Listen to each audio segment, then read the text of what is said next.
Hello, everyone. I am super excited to announce that Smarter Parenting will begin releasing 2 podcasts every week from now until the end of the year. We're doing this because there is so much information that we want to share with you. This will include podcasts that I present information and also podcasts where we have guests. So tune in and pay attention because we have a lot to share with you. Now, here comes the question. Why then, if it's a disorder of the brain, why can't we study it? Why can't we just go in and take an MRI and then receive the diagnosis? Why do we have to keep track over time, talk to a clinician, and do evaluations about the behaviors that we notice? Hello, this is episode 27.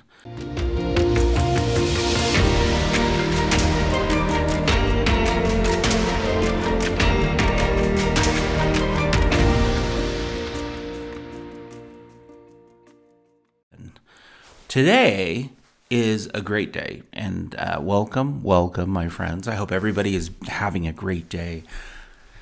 There's a lot going on. I actually have a brace on my left hand, too much typing, I think, and so trying to watch that so I don't injure it further.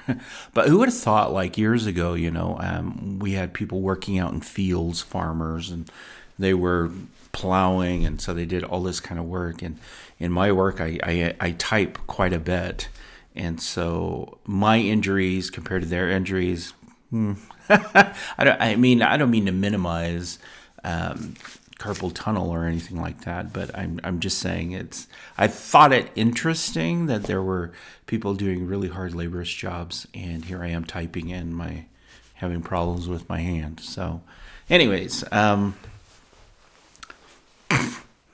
The only reason I bring that up is because my father actually was an immigrant, and he came into the United States before I was born. I was born here in the United States, but he worked really hard, and he came here actually to go to school, and so he enrolled into college, but the needs of the family actually outweighed everything else, and so he had to consistently work. And so he never did finish school, but it was a dream for his children to be able to do that. And so I ended up going to school. And of course, if you've listened to the previous podcast about my experience with school and struggling with ADHD, you would realize that it was quite a miracle that I actually made it through school. But I did very well overall in school once I was able to hone in on the skills that I needed in order to be productive with ADHD. So anyways, and thinking back about my dad, it was a lot of hard work. He worked multiple jobs, and I'm just grateful for the sacrifice he made. But I remember shaking his hand, and he would have actually really rough hands because of the work that he did. But I'm super grateful for his sacrifice, because his sacrifice actually makes it easier for me in my life, and now I'm doing a job that he would want me to do, which is not hard labor or long hours. He would want me to be able to use intellect in my brain and things like that to better the world, if that makes any sense, in teaching additional things. And so very, very grateful for him and his sacrifice. And anyways, that's off topic, but that's why I bring that up, is I just find it humorous that my dad worked so hard to provide so much for me, and here I am with my wrist. So anyway, today what we are going to discuss is the ADHD brain, and we're going to talk about a study that was done in order to evaluate people who struggle with ADHD and people who do not, and measuring that. Now, if you remember from a previous podcast on how ADHD is diagnosed, you would realize that ADHD is diagnosed by meeting with a clinician and actually going over a checklist and evaluating where there are attention or hyperactivity issues that are happening with a child. And so that's the way that it is done. There is no medical test. Like, you can't go in and take a blood test for ADHD. They just don't do that. And they've also done studies on brain scans with children and adults with ADHD, but there is still no test for that. Like, you cannot go in and have an MRI for ADHD, to test whether or not you have ADHD. So I wanted to talk about this test. It happened in 2017, and I'm going to be using some notes because I think the information is important, and I want to be sure that I get it correct. But there was a study that was done, and it was published actually in the Lancet Psychiatry Journal. So what they did is that they studied the brain structure. It was an international study, but they studied the brain structure of 1,713 people with a diagnosis of ADHD. They also tested 1,529 people without ADHD. So this is a huge sample size, roughly around 3,243 people. Or 42 people. So they had an MRI scan. Now, the range of ages for the people that had taken this test were from the ages of 4 to 63. So we're talking this decade span of people struggling with ADHD, and we're talking about a huge size group of people internationally who have been diagnosed with ADHD and those who have not been diagnosed with ADHD. Now, it's important to understand that they needed to do a vast size group in order to really evaluate this. And I'm glad that they took the time because it's a huge group. I mean, if you think about it, that's a lot of people to be testing, right? 3,242 people who are having these scans of their brain so they can evaluate if there are any differences. Now, I'm just going to read this. So the 3,242 people had an MRI scan to measure the overall brain volume and the size of 7 regions of the brain that were thought to be linked to ADHD. The pallidum, the thalamus, the caudate nucleus, putamen, nucleus accumbens, amygdala, and hippocampus. Now, the researchers also noted whether those with ADHD had ever taken psychostimulant medication, for example, if they had taken Ritalin. Now, the study found, and this is interesting, the study found that overall brain volume and 5 of the regional volumes were smaller in people with ADHD. Now, these differences are super small. This is a quote. The differences are super small in the range of a few percent. So the reason it was needed to have such a large size tested is that they were able to notice that there were like really small percentage differences. Now, similar differences in brain volume are also seen in other psychiatric disorders, especially major depressive disorder. All right? And that was said by Dr. Martijn Hoogman from Radboud University Medical Center in the Netherlands.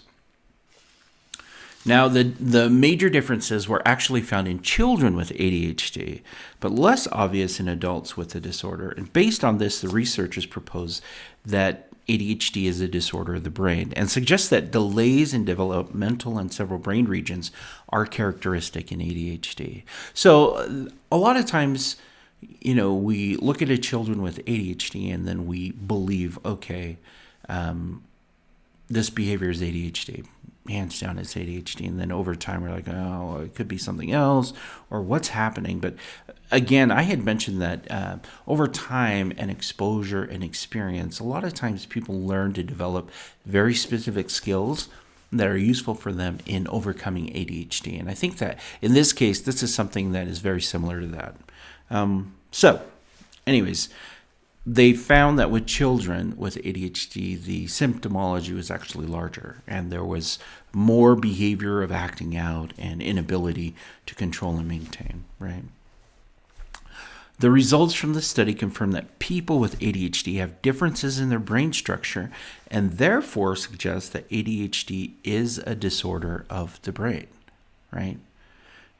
Now, here comes the question. Why then, if it's a disorder of the brain, why can't we study it? Why can't we just go in and take an MRI and then receive the diagnosis? Why do we have to keep track over time, talk to a clinician, and do evaluations about the behaviors that we notice?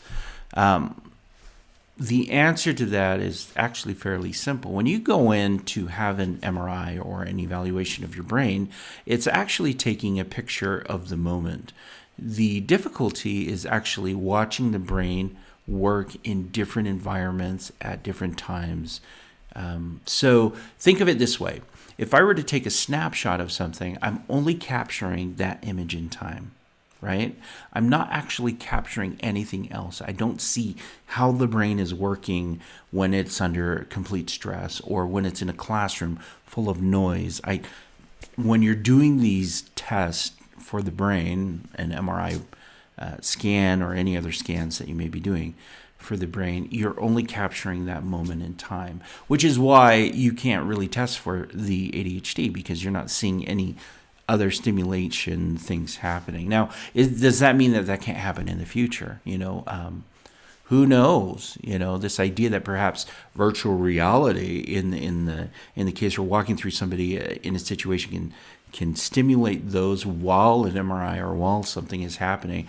Possibility, right? I mean, it is a real possibility. I hope that science can create a way for us to test this further down the line.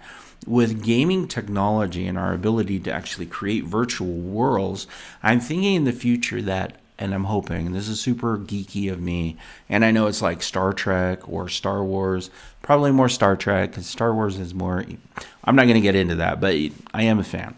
Anyways, it's probably more Star Trek, but this idea that we can create this reality and then have people interact with that virtual reality and then test their brains would be great. Or actually being able to take these images or these scans of a brain and evaluate the brain while a child is involved in whatever they're involved with would help, right?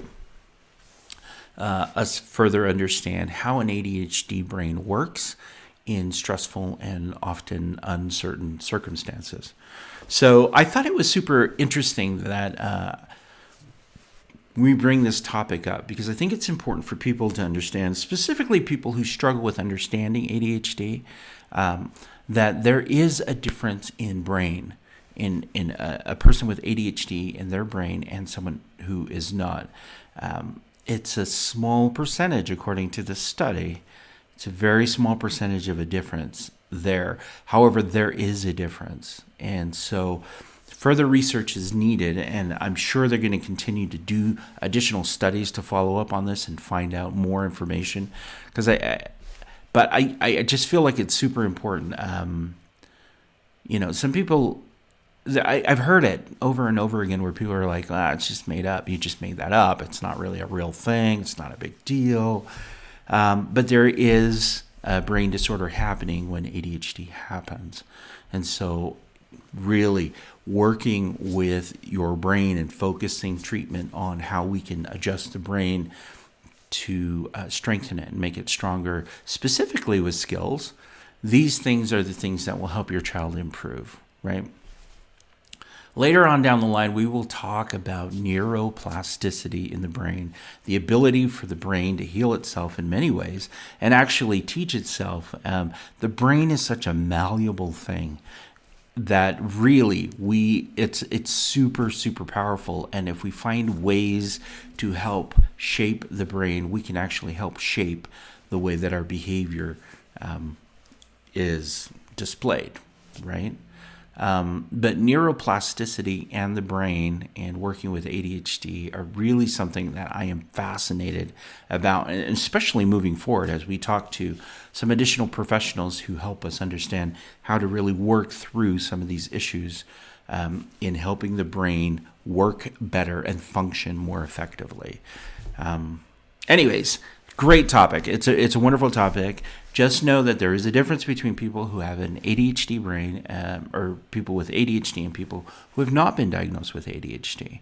If you want more information, jump over to the Smarter Parenting website, because we have some additional information specifically about this topic, the ADHD brain, and we'll include a link to this study so you can go ahead and take a look at it, because I think it would be super helpful for some parents to give them a little sense of comfort that it isn't anything that you did, and it's not something that you fed your child or anything like that. It really is a brain disorder, but it's something that is workable, right?